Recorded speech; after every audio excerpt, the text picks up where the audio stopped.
Hello friends, বালুচিস্তানে Pakistani সেনার উপর ভয়ঙ্কর হামলা হয়েছে। বিভিন্ন সংবাদ মাধ্যমে বিভিন্ন তথ্য পাওয়া যাচ্ছে।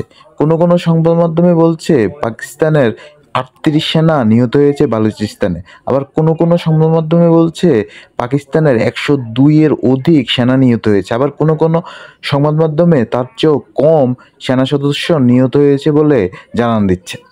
পাকিস্তানি সেনার উপর এমন হামলা পুরো বালুচিস্তান জুড়েই হয়েছে। মূলত পাকিস্তান সৃষ্টির পর থেকে বালুচিস্তানে নানা ধরনের ঝামেলা চলে আসছে। বালুচিস্তান লিবারেশন আর্মি বহুদিন ধরেই পাকিস্তানি সেনার বিরুদ্ধে যুদ্ধ করে যাচ্ছে। তারা চাচ্ছে বালুচিস্তানকে আলাদা স্বাধীন রাষ্ট্র করতে। এ নতুন কিছু নয়, প্রায় সময়ে পাকিস্তানি সেনার সাথে বালুচিস্তান লিবারেশন আর্মির নানা ধরনের সংঘাত ঘটে। এই যে এখন আবার ভয়ঙ্কর হামলা হয়েছে পাকিস্তানি সেনার উপর। বালুচিস্তানের নাগরিকরা পাকিস্তানি আর্মি, পাকিস্তানি সরকারের উপর নানা কারণে বিক্ষুব্ধ। তাদের দাবি পাকিস্তান সরকার তাদের এখানে কোনো ধরনের উন্নয়ন করছে না, উল্টো তাদের যে সকল সম্পদ রয়েছে তা তারা এক্সপ্লয়েট করছে।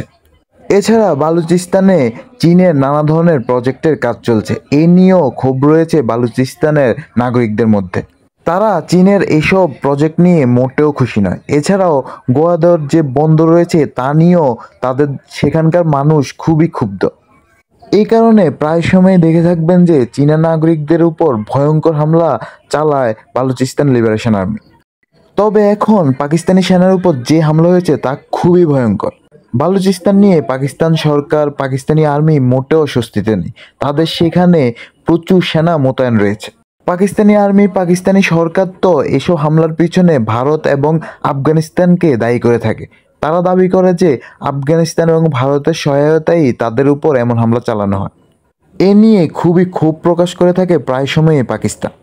এসব কারণে আফগানিস্তানের সাথে পাকিস্তানের সম্পর্ক দিন দিন খারাপ হচ্ছে। আর এছাড়াও নানা কারণে তো তাদের মধ্যে ঝামেলা চলছেই। আর অন্যদিকে ভারতের সাথে পাকিস্তানের সম্পর্ক তো ভালোই নয়।